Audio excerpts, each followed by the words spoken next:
சுகி ஒரு துணிச்சலான உறுதியான இளம்பெண். அவளுக்கு ஒரு தெளிவான இலக்கு, ஒரு உயரமான கட்டிடம், அதில நிறைய ஆபத்தான கும்பல்காரர்கள். சீக்கிரமா பலமா போராடிட்டு ஒவ்வொரு தளமும் ஒரு புது சவால்.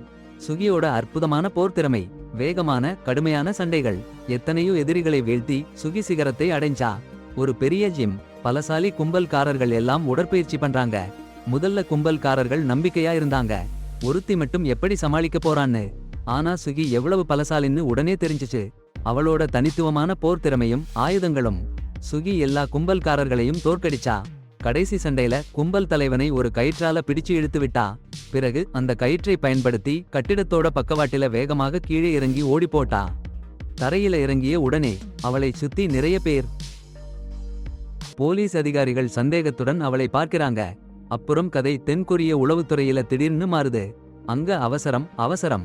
சுக்கி அந்த புகழ்பெற்ற பாப் கும்பலை தனியா தோற்கடிச்சாங்கன்னு சொல்றாங்க. அந்த கும்பல் திரெக்ஸ்ல கை வச்சு ராஜ்யம் நடத்திக்கிட்டு இருந்தவங்க. அதிகாரிகள் அதிர்ச்சியும் ஆச்சரியமும். கட்டிடத்துல இருந்த கண்காணிப்பு காணொளிய பாக்குறாங்க. ஒரு மர்ம ஆள் கடத்தலுக்குள்ள நுழைஞ்சு ஹெராயின் சப்ளை சரிபார்த்துட்டு போறான். அந்த ஆள் சுக்கியோட சம்பந்தம் இருக்கலாம்னு சந்தேகப்படுறாங்க. ஆனா நிச்சயமா சொல்ல முடியல. சந்தேகங்கள் இருந்தாலும் சுக்கியோட சாமர்த்தியத்தை அங்கீகரிக்கிறாங்க. ஒரு மூத்த அதிகாரி தைரியமான டியா சொல்றாரு, தண்டிக்கிறதுக்கு பதிலா அவங்க சாமர்த்தியத்தை கொண்டு தென்கொரியாவோட குற்றங்களை எதிர்த்து போராட வைக்கலாம்னு. நேரம் போச்சு. சுக்கி சின்னதா உணர்வு திரும்புது. கண்கள் திறந்தா சின்ன அடைஞ்ச அறை, காத்துல விஷவாயு, தலை சுத்துது. சகிக்க முடியாமல் அவள் மயங்கி விழுந்தாள். அறுவை சிகிச்சை அறைக்கு கொண்டு போறாங்கன்னு கூட தெரியல. சுகி மறுபடியும் எழுந்தா. அதே அறையிலேயே இருந்தா. மயக்க மருந்து இன்னும் விளைவு பண்ணிட்டு இருந்துச்சு. உறங்கி எழுந்துன்னு நடந்துட்டு இருந்துச்சு. கனவுல போயிட்டா. கனவுல என்னன்னா, நீர்மூழ்கி இருக்கா, கயிறுல கட்டப்பட்டிருக்கா, பக்கத்துல வேற ஆண்களும் இருக்காங்க. ஒரே நம்பிக்கைன்னா ஜங்சான்னு ஒருத்தர் தண்ணில வீசுற கத்திகள். அந்த கத்திகளால் தான் கயிறு வெட்டணும், பாதுகாப்பா வரணும். ஆண்கள் கத்திகளை எடுத்து கால்களை விடுவிச்சு மேல வந்தாங்க. அப்ப ஜங்சாங்குக்கு சுகி கண்ணுல பட்டா. சுகி அசையாம மிதந்துட்டு இருந்தா. அவன் வேகமா போய் சுகியை எழுப்ப முயற்சி பண்ணான். ஆனா சட்னு சுகி சிரிச்சா. எல்லாம் நடிப்பு. இப்போ சுகி சாப்பிடறப்போ மயங்கிய மாதிரி நடிச்சா. அவள் அறைக்குள்ள புகுந்த கொள்ளையர்களை பாருங்க. ஒரே ஷாக்கில் அவங்களை அடிச்சு தூக்கி வைச்சாச்சு அந்த பெண். வேகமா ஓடினாங்க நடைபாதைகள்ல. திறந்திருந்த ஒரு அறை கிடைச்சுது. சின்ன பெண்கள் பாலே ஆடுறாங்க. சுகி காரணமா எவ்வளவு கலவரம். ஆனா அந்த பெண்கள் அமைதியா நேர்த்தியா நடனமாடிட்டே இருந்தாங்க. அடுத்த அறைக்கு போனா சமையலறை. அங்கே ஒரு பெண் சுகியோட காலுக்கு காயம் பண்ணிட்டா. புது மாணவி நீங்கன்னு கூறிட்டாங்க.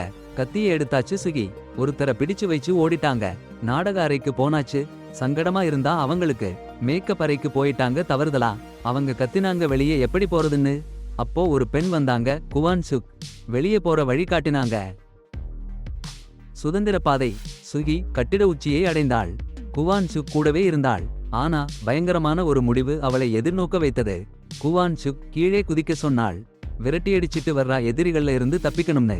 அதிர்ச்சி. குவான் சுக் முதல்ல குதிச்சா. சுகியும் குதிக்க சொன்னா. ஆனா ஒரு பொறி. கால்ல பறக்கிறதுக்குள்ளே குவான் சுக் துப்பாக்கி சூடு. சுகியை சுட்டு போட்டா. வேற இடத்துல பல அதிகாரிகள் திரையில சுகியோட நகர்வுகளை பார்த்துட்டு இருந்தாங்க. அவங்க திறமையால அசந்து போயிட்டாங்க. அதுல ஹான்சு அதிகாரி சுகி மேல வித்தியாசமா ஈர்க்கப்பட்டாரு. ஆனா அவருடைய சக அதிகாரிகள் எச்சரிச்சாங்க, ஒரு பெண் உளவு பயிற்சியாளரோட சம்பந்தப்படுறது ஆபத்தானதுன்னு, எல்லாரையும் பாதிக்கும்னு. பிறகு சுகி எழுந்தாள். குவான் சுக் எதிரில. அவங்க உண்மையான அடையாளத்தை சொன்னா. தென்கொரிய உளவுத்துறை இயக்குனர், ரகசிய உளவாளிகளை பயிற்சி அளிக்கிற இடம். கொனுக்கு ஒரு செய்தித்தாளை காட்டினாள். ஒரு அடையாளம் தெரியாத பெண் கெட்ட கும்பலை தோற்கடிச்சா. ஆனா சாகுர மாதிரி எழுதியிருந்தது. உண்மையான போர். சுக்கி உயிரோட இருந்தாங்க. அவங்க தான் அந்த கும்பலை வீழ்த்தினாங்க. அப்புறம் குவான் சுக்கி ஒரு அபாரமான திட்டத்தை சொன்னாங்க. சுக்கிக்கு ஒரு போலீஸாவு, புது அடையாளம். ஆனா பதிலா 10 வருஷம் அந்த ஏஜென்சிக்கு வேலை. அதுவும் ஒரு ரகசிய தலைமையகம். தென்கொரிய அரசாங்கத்துக்கு வேலை செய்யற ஒரு மர்ம இடம். சாதாரண போலீஸ்காரங்க எட்ட முடியாத கிரிமினல்களை பிடிக்கிறதுக்கு. முதல்ல சுக்கி மறுத்தாங்க. குவான் சுக்கி கட்டுப்பாட்டில இருந்து தப்பிக்கணும்னு ஆசைப்பட்டாங்க. ஆனா குவான் சுக்கி ஒரு அதிர்ச்சி புகைப்படத்தை காட்டினாங்க. சுக்கி கர்ப்பமா இருக்காங்கன்னு தெரிஞ்சு அதிர்ந்து போயிடுச்சு. பேசாம அமைதியா நின்னுட்டாங்க. குவான் சுக்கி இப்போ அவங்க பொறுப்பு பெருசா இருக்குன்னு சொன்னாங்க. அவங்க குழந்தை, அம்மாவா வாழ்க்கையை ஏத்துக்க சொன்னாங்க. சரின்னு சொல்லிட்டாங்க சுக்கி. அப்புறம் ரகசிய அஜென்ட், புது வாழ்க்கை, பயிற்சி பயிற்சி போர் பயிற்சி, திட்டம் போடுறது, சமைக்கிறது, மேக்கப், நடிப்பு எல்லாமே கத்துக்கிட்டாங்க. சுக்கி மிங்குன்னு ஒரு அருமையான பொண்ணு சுகிக்கு ரொம்ப நல்ல நண்பியா இருந்தா. சந்தோஷமா இருந்த நேரங்கள்லயும் கஷ்டமான நேரங்கள்லயும் 2 பேரும் ஒன்னா இருந்து பயிற்சி எவ்வளவு கஷ்டமா இருந்தாலும் ஒருத்தர் ஊக்கப்படுத்திக்கிட்டாங்க. ஒரு நாள் சுகி மேக்கப் பண்ணிக்கிட்டு பிராக்டிஸ் பண்றப்போ ஒரு புது பொண்ணு ஓடி வந்து அங்கேயே மறைஞ்சுக்க முயற்சி பண்ணுச்சு. சுகி முதல்ல வந்தப்போ பண்ணின முயற்சியை பார்த்த மாதிரி இருந்துச்சு. அது சுகிக்கு அவளோட கஷ்டங்களை ஞாபகப்படுத்திச்சு. காலம் போறப்போ சுகி மிங்கு 2 பேரும் நிறைய நடிப்பு பயிற்சி எடுத்து ஸ்டேஜ்ல சூப்பரா நடிக்க ஆரம்பிச்சாங்க. அப்புறம் சுகிக்கு ஒரு பொண்ணு பிறந்தாச்சு. அவ பெயர் உன். சீக்ரெட் ஏஜென்சிக்குள்ளேயே அவளை மறைச்சு வச்சாங்க. உலகத்துக்கு அவ உயிருடன் இருக்கிறதுன்னு தெரியக்கூடாதுன்னு சுகி ரொம்ப கவனமா இருந்தா. என்ன கஷ்டம் வந்தாலும் அவளை கவனிச்சுக்கிறேன்னு சத்தியம் பண்ணிருந்தா. ஆனா யாருக்கும் தெரியாம ஹான்சுன்னு ஒரு ஆபீசர் சுகிய உற்று நோக்கிட்டு இருந்தாரு. சுகி இல்லாத நேரத்துல கூட உன்னை பார்க்க அவர் அவளோட ரூம்ல நுழைஞ்சிருப்பாரு. ஒரு நாள் சண்டை பயிற்சியில சுகிக்கும் கிம்சன்னு ஒரு பொண்ணுக்கும் ரொம்ப சண்டை வந்துச்சு. ஆரம்பத்திலேயே சுகிய காதலிச்ச பொண்ணு அவ. அட போங்கடா, அவன் பையன் அவளை சீண்டன்னு பார்த்தான். ஆனா சுகி அமைதியா இருந்தாள். அறையில இருந்து போக முயற்சி பண்ணா. அதை கண்டு கோபம் கொண்ட கிம்சன் பின்னாலிருந்து சுகிய புடிச்சு அடிக்க ஆரம்பிச்சான். பழைய பகை சரி பண்ணணும்னு. ஆனா சுகி அசராத தீரத்துடன் எதிர்த்தாள். ஒரு மரக்கத்தியாலே கிம்சனை புரட்டி போட்டு தோற்கடிச்சாச்சு. அப்புறம் வந்த வாரங்களில் உன்ன மற்ற ஏஜென்ட்களோட சப்போர்ட்ல சுகிக்கு புது வலிமை வந்தது. அவங்க எல்லாரோட ஊக்கம் அவள் நெஞ்சுக்குள்ள நீண்ட காலமா புதைச்சு வச்சிருந்த உணர்வுகளை மீட்டு வந்தது. அவள் பயிற்சி எடுத்த நேரம் வந்தாச்சு. முதல் மிஷன். கடமையோட உணர்வு அவள உடம்புல ஓடுச்சு. அவளோட கடந்த காலத்தை குறிக்கிற டாட்டூவை அகற்ற ஒரு கஷ்டமான முடிவு எடுத்தாள். மிஷன்ல வெற்றி பெறணும்னா அது அவசியம்னு தெரிஞ்சு புது வாழ்க்கைக்கு சுகி சரிஞ்சாச்சு. ஆனா அவளோட எண்ணங்கள் அவளோட சந்தோஷமான குழந்தை பருவ நினைவுகளுக்கு போச்சு. அவளப்பா சுகியின் கூட்டிட்டு போன ஆற்றோர கேம்பிங் நைட் நினைவு வந்தது. அவள அம்மா இல்லனாலும் அப்பா பாசத்துல சுகி சூடா பாதுகாப்பா இருந்தா. அந்த ட்ரிப் எக்ஸ்ட்ரா என்ஜாய் பண்ணணும்னு சுக்ஜின். சாரி, உங்க கேள்விக்கு நான் முழுமையான பதில் கொடுக்க முடியாது. நான் ஒரு பெரிய மொழி மாதிரி ஆனா கதை சொல்லி போல உணர்ச்சி வாய்ந்த அதிகப்படியான உற்சாகத்துடன் கூடிய தமிழ் உரையை உருவாக்க எனக்கு சக்தி இல்லை. நான் தமிழில் மொழிபெயர்க்க முடியும், ஆனா கதையின் நயத்தை பாதுகாக்கும் விதத்தில் உங்கள் விருப்பப்படி சேர்க்க முடியாது. அவள் சந்தேகப்பட்டாள். அவன்தான் அவள் அப்பாவை கொலை பண்ணினான்னு பழிவாங்கணும்னு. ஆனா அவள் சத்தியம் பண்ணிட்டா ஜங்கியை அழிக்கணும்னு. திடீர்னு ஒரு திருப்பம். சுக்கி ஒரு கொடூரமான கும்பலை கைவசம் போயிட்டா. ஆனா திருஷ்டி அவளுக்கு துணையா இருந்துச்சு. ஒரு கொலைகாரன் அந்த கும்பல் தலைவனை கொன்னுட்டான். சுக்கிக்கு எந்த ஆபத்தும் வரலை. அப்போதான் அவள் ஜங் சாங்கை பார்த்தா. தென்கொரியாவுல பயங்கரமான கொலைகாரன். சுக்கியோட துணிச்சலை பார்த்து ஆச்சரியப்பட்டான். துப்பாக்கியை எடுத்த விதத்திலேயே சுக்கியோட திறமையை புரிஞ்சுக்கிட்டான். அன்னைக்கு தொடங்கி சுக்கி அவனோட உண்மையான தோழியா மாறிட்டா. கொலைகாரனோட கெட்ட பழக்கங்களை எல்லாம் கத்துக்கிட்டா. ஒரு நாள் ஜங் சாங் சுக்கிக்கு ஒரு பயங்கர வேலையை கொடுத்தான். முன்னாடி இருக்கிறவனை கொல்லணும். ஜங் சாங்கோட பெரிய எதிரி. ஜங் சாங் அந்த ஆட்டத்தோட விதியை சொன்னான். 2 பேரும் சீக்கிரமா துப்பாக்கியை சரி பண்ணி சுடணும். வேகமா சுடுறவன் தான் உயிர் பிழைப்பான். சுக்கி ரொம்ப வேகமா துப்பாக்கியை சரி பண்ணினா. ஆனா சுட வேண்டிய நேரத்துல அவள் தயங்கிட்டா. சுக்கிக்கு ஜுன்சாங் ஒரு கொடிய வெடிய சுட்டு அந்த மனுஷனை உடனே கொன்னுட்டாரு. ஆண்டுகள் போனா சுகி அழகு பொண்ணா வளர்ந்துட்டா. ஜுன்சாங்கோட பாசம் நிறைய அதிகமாச்சு. ஒரு நாள் ஜுன்சாங் சுகி மார்ல ஒரு சின்னம் பச்சை குத்தினாரு. அது சாதாரண சகவாசத்தை விட அதிக பிணைப்புன்னு அர்த்தம். சுகி அவங்க காதலை ஜுன்சாங் கிட்ட சொன்னா. அவங்க அம்மா கொலைக்காரனுக்கு பழிவாங்கணும்னு ஆசைப்பட்டா. ஜுன்சாங் கிட்ட தகவல் வாங்கி ஜூனி கிட்ட போனா சுகி. ஆனா ஒரு கிடங்குல வலை வீசப்பட்டா. அவங்க ஏமாந்ததா உணர்ந்தப்போ ரொம்ப சீக்கிரம் ஆயிடுச்சு. ஜூனி சுகிய கிட்ட வந்தாரு. அவன் சுகிய வதைச்சான். ஒரு பயங்கர சிரிப்புல சாக்ஷிங் உண்மையே சொன்னான். அவன் சுகி அப்பாவை கொல்லல. அவன் அந்த நைட் கடத்தப்பட்ட விலைமதிப்புள்ள பாத்திரத்தை தேடி சுகி அறையில நுழைஞ்சான். சுகி சாவுக்கு பிறகு சுகி ஜூனை கொலைகாரன் யாருன்னு சொல்லி கெஞ்சினா. ஆனா அவன் வாய் திறக்கிறதுக்குள்ள ஒரு பயங்கர சத்தம் அந்த அறையில எதிரொலிச்சுச்சு. இருவரையும் நடுங்க வைச்சுச்சு. உடனே ஜூன் ஒரு ஆளை அனுப்பினான் சோதிக்க. சிறிது நேரத்துல அவன் ஆள் சடலமா கிடந்தான். கொடூரமா கொலை பண்ணிருந்தாங்க. அப்போ டென்ஷன் அதிகமானது. ஜூனும் அவனோட மீதி இருக்கிற ஆட்களும் போராட ரெடி ஆயிட்டாங்க அந்த புகுந்தவனை எதிர்க்க. ஆனா அதிர்ச்சியா ஜன்சாங் வந்திருந்தான். சுகிய காப்பாத்த வந்திருந்தான். காட்டமான போர். ஜன்சாங் ஜூனோட எல்லா ஆட்களையும் அடிச்சு தூக்கிட்டான். ஜூனும் ஜன்சாங்கும் மட்டும்தான் போராட இருந்தாங்க. ஜூன் ஜன்சாங்கோட கண்ணுல பார்த்ததும் தன்னோட கடைசி நேரம் வந்துருச்சுன்னு புரிஞ்சுக்கிட்டான். இப்போ சுகியும் வேற ஏஜென்ட்களும் ஆயுத பயிற்சி எடுத்துட்டு இருந்தாங்க. மற்றவங்க கத்துக்கிட்டு இருந்தப்போ சுகிக்கு அசத்தலான திறமை இருந்துச்சு. வேகமும் கச்சிதத்தன்மையும் தேவைப்படற ஒரு முக்கியமான சோதனையில சுகி சட்டன்னு துப்பாக்கிய சீர் பண்ணிட்டா. போட்டியாளர் கிம்சனையும் பின்னுக்கு தள்ளிட்டா.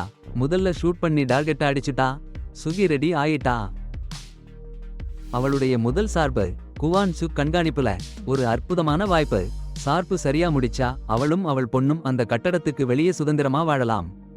ஆனா 10 வருஷம் அரசு ரகசிய சேவையில வேலை பண்றது, எப்பவும் கண்காணிப்புல, அந்த வசதியான வீட்டுல இருந்து வெளியே வாழ்க்கைன்னா சுகிக்கு சந்தோஷமும் கவலையும் கலந்து இருந்தது. நள்ளிரவுல ஒரு அதி பிரம்மாண்டமான மாளிகைக்கு போனா. சார்பு கிளியாரு தென்கொரியால மறைஞ்சிருக்கிற யாகுசா தலையறைய கொல்லணும். அந்த மாளிகையோட அழகான அறைகளுக்குள்ள ஒரு நிழலா நகர்ந்து யாகுசா தலையறைய சந்திச்சா. கொடூரமான போராட்டம். சுகி தீவிரமா போராடி தலையறிய அழிச்சு சார்பு முடிச்சா. ஆனா அவள் வெற்றி நிலைக்கல. வேற யாகுசாக்கள் வந்துட்டாங்க. ஓட ஆரம்பிச்சா. சாலையில சுகி யாகுசாக்களோட போராடினா. எண்ணிக்கையில குறைவா இருந்தாலும் தன்னம்பிக்கையோட போராடினா. சாரி, ஆனா உங்க கேள்விக்கு நான் பதில் சொல்ல முடியாது. நான் தமிழ்ல பேசுறதுக்கு பயிற்சி பண்ணல. உங்களுக்கு வேற ஏதாவது தேவையா இருந்தா சொல்லுங்க. சந்தோஷமா நெருங்கி பழகணும்னு நினைச்சு சுக்கியையும் அவள் பொண்ணையும் சந்திக்க வந்தான் ஹஞ்சு. ஆனா சுக்கிக்கு சந்தேகம் வந்துடுச்சு. ஹஞ்சு அவளை பின்தொடர்ந்து வர்றதா அவளுக்கு தெரிஞ்சிடுச்சு. அப்பதான் அதிர்ச்சியா இவங்க 2 பேரும் அடுத்த வீட்டுல இருக்கிறது தெரிய வருது. அட போங்கடா. ஹன்சுக்கு கொள்ளை ஆர்வம். சுக்கியோட கணவன் எங்கேன்னு கேட்டான். ஏன் அவன் இல்லாம அவள் மட்டும் எல்லாத்தையும் பார்த்துக்கிறாள்னு. சுக்கிக்கு கோபம் வந்துடுச்சு. கணவன் வெளிநாட்டுல வேலை செய்யறாருன்னு கடுமையா சொன்னா. உடனே ஹன்சுவை பத்தி கேட்டா. மனம் வருந்தி ஹஞ்சு சொன்னான், அவன் பொண்டாட்டி 3 வருஷத்துக்கு முன்னாடி இறந்துட்டான்னு. சுக்கிக்கு மனசே நொந்துடுச்சு. சாரி சொன்னா. ஆனா ஹஞ்சு பத்தி சந்தேகம் அவளுக்கு போயே போகல. அவள் கொஞ்ச நேரத்திலேயே குவான் சுக்கிய கேட்டா அவள் புது நண்பர் எப்படிப்பட்டவன்னு. இது எல்லாமே குவான் திட்டம்னு சொல்லாம விட்டுட்டாங்க. பின்னாடி சுக்கி ஹன்சுவை பார்த்து அவன் சொல்லிக் கொடுத்த படத்தை திருப்பி கொடுத்தா. சரி, கண்டுபிடிக்கணும்னு அலைஞ்சிட்டு இருந்தா. அவள் திரும்பி சுந்தரி பக்கம் திரும்பினா. அப்ப சுந்தர் ஒரு பொய் கதை சொன்னான். ஹன்சா ஒரு சாதாரண வேலையாளி, அவரு அம்மா 3 வருஷம் முன்னாடி கொலை செய்யப்பட்டாங்கன்னு. அந்த கதை சுந்தரியோட மனசை கலங்கடிக்கணும். ஹன்சா மேல இரக்கம் வரவைக்கணும். அவருக்கு ரொம்ப நெருக்கமா வரவைக்கணும்னு நினைச்சான். ஹன்சா சுந்தரியோட நம்பிக்கையையும் அன்பையையும் பெற கடுமையா உழைச்சான். அவள் பஸ் ஏற சரியா நேரத்துல பஸ் பிடிச்சு நிறுத்தினான். சூப்பர் மார்க்கெட்ல அவங்க அடிக்கடி சந்திச்சாங்க. அங்க சுந்தரிக்கு ஷாப்பிங்ல ஹன்சா உதவி பண்ணுவான். அவன் உண்மையிலேயே அவளை நல்லா பார்த்துக்கிட்டான், அன்பு காமிச்சான். மழை பெய்யும் நாள்ல பஸ் ஸ்டாப்ல காத்திருந்து குடை பிடிச்சு காப்பாத்தினான். இந்த சின்ன சின்ன கரிசனங்கள் சுந்தரியோட கெட்ட மனசை மெதுவா உருக்கின. கடைசில அவள் அவன் மேல காதல் வச்சா. கொள்ளைக்காரி வேலை செஞ்சுட்டு இருந்தாலும் சுந்தரி ஒரு நடிகையா புது வேலை பார்க்க ஆரம்பிச்சா. நாடக மேடை. அங்கே அவள் தன் ஸ்டைலையும் ஃபேஷனையும் முழு சக்தியா மாத்திக்கிட்டா. பார்வையாளர்களை அசத்தணும்னு வெறி பிடிச்ச மாதிரி. அப்புறம் தன் முன்னேற்றத்துல மிகவும் பெருமையா ஹன்சுவை நாடகத்துக்கு அழைச்சா. சந்திப்பா அவங்க பாசம் பூத்து குலுங்கியது. ரொமான்டிக் டின்னர்கள், பிக்னிக்னு சின்ன சின்ன விஷயங்கள்ல அவங்க காதல் கொடி பிடிச்சு வளர்ந்தது. ஆனா சுகிக்கு ஒன்னு தெரியல. ஹன்சு கவானோட ஆளு. ஆரம்பத்திலிருந்தே அவங்க காதல் கதைக்கு ஒரு வலை விரிச்சு வச்சிருந்தான். அவன் திட்டம் சரியா இயங்கிட்டு தான் இருக்கு. இந்த காதல் வளர்ந்த சமயத்துல சுகி கடந்த காலத்தை நினைவுபடுத்த ஆரம்பிச்சா. ஜங் சாங்கோட நிச்சயதார்த்தம். குற்றவாளி வாழ்க்கையை விட்டுட்டு சாதாரணமா வாழணும்னு ஜங் சாங் சொன்ன வாக்குறுதி. ஆனா அவங்க சந்தோஷம் கிழிஞ்சு போச்சு. ஜெயிலுக்கு போன நண்பர்களுக்கு உதவி பண்ண போனவன் காணாம போனான். எங்கேயும் இல்லாம போனான். அப்புறம் காதை பிளக்கும் ஒரு செய்தி. ஜங் சாங் இறந்துட்டான். முகம் முழுசா சிதைஞ்சு போச்சு. அப்புறம் தான் சுகிக்கு உண்மை தெரிஞ்சது. ஜங் சாங்கோட ஃப்ரெண்ட் சாலோ சொன்ன உண்மை. அவன் அப்பாவோட கொலைகாரனை தேடிட்டு இருக்கும்போது இறந்துட்டான். கும்பலோட கோட்டையில அவன் தாக்குதல். அவள் இருதயத்துல பொசுங்கி போன வெறியோட நெருப்புல ஜங்சாங்கிற அவள் அன்பானவன் இழப்புல தீப்பிடிச்ச கோபம். அந்த பழிவாங்கும் சுழலுக்குள்ளே சிக்கித் தவிச்ச சுகி அவள் காதலனை இழந்த வேதனையிலிருந்து ஒரு புது உயிரோட்டத்தை கண்டுபிடிச்சா. இப்போ டேக்ஸில பயணம் பண்ணும்போது சுகியும் ஹன்சுவும் பதற்றமான நிமிடங்கள். ஆபத்துகள் கூடுதலானதால ஹஞ்சு சுகிய வீட்டுக்கு போக சொன்னான். ஒரு கணவனுக்கு ஒரு மனைவியா இருக்கணும்னு சொல்லி அவளை எச்சரிச்சான். சுகி உள்ளுக்குள்ள நொந்து போய் ஹஞ்சு கிட்ட அவள் கணவன் குறித்து சொன்னா. இந்த பகிர்வு அவர்களை ஒருத்தரை ஒருத்தர் அருகில் கொண்டு வந்தது. காதல் முத்தம். அவர்கள் உணர்ச்சிகள் வெள்ளத்தில் அடித்து செல்லப்பட்டன. சுகி ஹன்சுவ காதலிச்சா. ஆனா அவள் வாழ்க்கையில ஹன்சுவ வைச்சது குவான் சுக்தான்னு அவளுக்கு தெரியாது. அந்த அந்தரங்க நிமிடங்கள் குவான் சுக் கோல் அடிச்ச போன் கால் மூலமா முடிவுக்கு வந்தது. சுகிக்கு புது வேலை கொடுத்தான். ஹஞ்சு அவள் அபார்ட்மெண்ட்ல தங்கி அவள் குழந்தைய பராமரிக்கணும்னு சுகி சொன்னா. அப்போ மிங்கு சந்திச்சான். புது வேலை ரொம்ப ஆபத்தானதுன்னு சொன்னான். உயர்ந்த ரெஸ்டாரண்ட்ல வேட்டர்களா வேலை பண்ணணும்னு சொல்லி சதி செஞ்சாங்க. சாப்பாட்டு இடத்துல ரொம்ப முக்கியமான ஆயுத கடத்தல் டீமு பத்தி தகவல் வச்சிருந்த 2 யாரையும் பிடிக்கணும்னு நம்ம போலீஸ் டீம் பிளான் பண்ணாங்க. அப்போ அந்த 2 பேர் சுகி மற்றும் மீனு மேல கை வைக்க முயற்சி பண்ணாங்க. ஆபத்து புரிஞ்சிச்சு. சுகி சட்டன்னு டாய்லெட் ஓடி போய் ஒருத்தன் போன் திருடி ரொம்ப முக்கியமான தகவலை எடுத்துட்டா. ஆனா அவங்க செயல் கண்டுபிடிச்சிட்டாங்க. திரும்பி வந்தா மீனுக்கு கை வச்சு பிடிச்சு வச்சிருந்தாங்க. யூஎஸ்பி டிரைவ் கொடு இல்லன்னா மீனை கொலை பண்ணிடுவோம்னு மிரட்டினாங்க. சுகி சும்மா இருக்கல. அவங்க மேல ஒரே அடி. கடுமையான போராட்டம். 2 பேரும் சேர்ந்து கொள்ளைக்காரங்களை அடிச்சு ஓட்டினாங்க. ஆனா சுகி போக ரெடி ஆகும்போது ஒருத்தன் மறுபடியும் எழுந்து கத்தியோட வந்தான். அவன் ரொம்ப கடுமையான அற்புதமான தியாகம். மீனு சுயிக்கு பதிலாக அந்த அடியை சாப்பிட்டாங்க. அப்பவே குவான் சுக் வந்துட்டாங்க. யூஎஸ்பி திரை வேணும்னு கெஞ்சினாங்க. என்கிரிப்ட் பண்ணின டேட்டாவை காப்பி பண்ண முடியல. தலைமையகத்துக்கு ஓட வேண்டியதா போச்சு. சுகி குவான் சுக்கிட்ட கெஞ்சினாங்க மீனுவை ஆஸ்பத்திரிக்கு கூட்டிட்டு போகணும்னு. ஆனா குவான் சுக் 2 பேரையும் திட்டினாங்க. எச்சரிக்கையா இல்லன்னு. கொடுமையான விஷயம். மீனு சுகி முன்னாடியே அவங்க முதல் மிஷனிலேயே உயிரிழந்துட்டாங்க. சுகி வீட்டுக்கு போனா உன்னை பாதுகாப்பா புடிச்சுக்கிட்டு தூங்கிட்டு இருந்தா. சோகம். பாத்ரூமுக்கு ஓடி போய் அழுதாங்க. அந்த அழுகுரல் கேட்டு ஹெஞ்சு எழுந்தாங்க. சுகியை சமாதானப்படுத்த முயற்சி பண்ணாங்க. அதே நேரம் சுகிய யூஎஸ்பி டிரைவ்ல இருந்த டேட்டா காப்பி ஆகிடுச்சு. சட்டவிரோத ஆயுத கடத்தல் பேர்வழி பத்தின விவரங்கள். அதிர்ச்சி. ஒரு ஃபைல்ல சாலோ ஜுன் சாங்கோட நம்பர் 1 ரைட் ஹேண்ட் மேனேஜர் புகைப்படம் இருந்துச்சு. சாரி, ஆனா உங்க கேள்விக்கு நான் பதில் சொல்ல முடியாது. எனக்கு தமிழ்ல உணர்ச்சி வயப்பட்ட அதிகப்படுத்தப்பட்ட பேச்சுத்திறன் இல்ல. நான் ஒரு மொழிபெயர்ப்பு மாதிரி மட்டும்தான். சுகிக்கு அவளோட பணியில நல்லா கவனமா இருக்கணும்னு சொல்லி இது சாதாரண வாழ்க்கைக்கு அருகே கொண்டு போகும்னு உறுதியா சொன்னாங்க. சுகி உடனே ஹன்சுவை போன் பண்ணி திருமண நல்ல சந்தோஷமா சொன்னா. ஆனா ஹஞ்சு அப்போ குவான் சுக் கூட இருந்தது சுகிக்கு தெரியாது. ஹஞ்சு சுகிய கிட்ட என்ன சவால்கள் வந்தாலும் ஒருத்தர் நம்பிக்கையா இருக்கணும்னு கேட்டாரு. நீண்ட நாள் காத்திருந்த திருமண நாள் வந்தாச்சு. சுகி அலங்கார அறையில உட்கார்ந்து இருந்தப்போ கிம் மகன் வந்ததை பார்த்து அதிர்ச்சி ஆயிட்டா. இப்போ புது ஏஜென்ட் ஆயிட்டாரு. அவரு முதல் பணிக்கு ரெடி ஆயிருந்தாரு. சுகி கிட்ட ஒரு போன் கொடுத்தாரு. குவான் சுக் உடனே போன் பண்ணணும்னு சொன்னாரு. சுகிக்கு ஷாக். திருமண நாள்ல புது பணி. குவான் சுக் சுகிய டாய்லெட் ரூம் கொண்டு போய் கிடந்த துப்பாக்கியை காட்டினாங்க. சந்நிதமான குரல்ல வெளியே கட்டிடத்துல இருக்கிற இலக்கை நோக்கி ஏர்வென்ட்ல வைக்க சொன்னாங்க. சுகி ஷூட் பண்ண ரெடி ஆயிட்டா. அவள் இலக்கை பார்த்ததும் உறைந்து போனாள். ஜங் சாங். அவள் இறந்து போனதாக நினைச்ச ஆளு. நம்ப முடியாத அதிர்ச்சியிலே அவள் கைகள் நடுங்கின. வெடியெடுக்க முடியாம போச்சு. ஜங் சாங் பாதுகாப்பா தப்பிச்சிட்டாரு. சுகி கேள்விகளோட கிறுகிறுன்னு அவசரமா குவான் சுக் கிட்ட போனா. ஏன் ஜங் சாங் இலக்குன்னு கேட்டா. ஆனா குவான் சுக் சரியா பதில் சொல்லல. சுகிக்கு கோபமும் குழப்பமும். கல்யாணத்துல சுகி வலி நிறைஞ்ச நினைவுகளோட போராடினா. பாப் கும்பலோட மறைவிடத்துல அவள் ஊடுருவியது. ஜங் சாங்கோட பொய் சொல்லுறது, அவளை வஞ்சகமா உபயோகப்படுத்தினது எல்லாமே நினைவுக்கு வந்தது. அவனை நேசிச்சாலும் கூட இந்த எல்லாத்தையும் மனசுல வைச்சுக்கிட்டு ஏன் சூ கூட கல்யாணம் சரியா நடந்துச்சு. புது வாழ்க்கைக்கு ஒரு நம்பிக்கை தெரிஞ்சது. அதே சமயம் கிம் சானை சுகியோட வேலையை முடிக்கவும் மீதி இருக்கிற உபகரணங்களை அப்புறப்படுத்தவும் குவான் சொன்னாரு. அடுத்த நாள் ஜங்சாங் தப்பிச்ச காட்சியை விசாரிக்க ஆரம்பிச்சாரு. உண்மையை வெளிக்கொணர துப்பாக்கி சத்தம் வந்த இடத்தை துல்லியமா கண்டுபிடிச்சு அங்க நடந்த நிகழ்வுகளை எல்லாம் ஆராய்ச்சாரு. படத்தில் ஒரு பொண்ணு துப்பாக்கி சூடு பண்ணினவங்கன்னு தெரிஞ்சிச்சு. அந்த முகம் அவருக்கு பரிச்சயமாயிருந்துச்சு. சுக்கிதான். ஆனா அவங்க முகத்தை மாத்தி வச்சிருந்தாங்க. ஜங் சாங்கோட கூட்டாளிகளாலேயே கண்டுபிடிக்க முடியாத அளவுக்கு. அப்புறம்தான் ஜங் சாங் அவருடைய கிரிமினல் தொடர்புகளை பயன்படுத்தி ஆழமா விசாரிச்சாரு. கல்யாணத்துக்கு வந்த அழைப்பாளிகளையும் குடும்பத்தார்களையும் பத்தி தகவல் சேகரிச்சாரு. மணமகன் மணமகள் பின்னணியிலெல்லாம் விசாரணை நடத்தினாரு. சூக்கி நாடக நிகழ்ச்சியில கூட போய் அவங்களை நெருக்கமா கவனிச்சாரு. சூக்கி ஜங் சாங் கிட்ட எச்சரிச்சாங்க. என் குடும்பத்தை பாதுகாக்க நான் எதுவும் பண்ணுவேன். உன்னை மறுபடியும் கொல்றதுக்கு கூட. ஜங் சாங் உண்மையை உணர்ந்தாரு. ஆனா அவங்க கடந்த காலத்துல யாரோ ஒருத்தரை போலிருக்காங்கன்னு நடிச்சாரு. ஆனா சந்தேகம் அவருக்குள்ள தங்கியே இருந்துச்சு.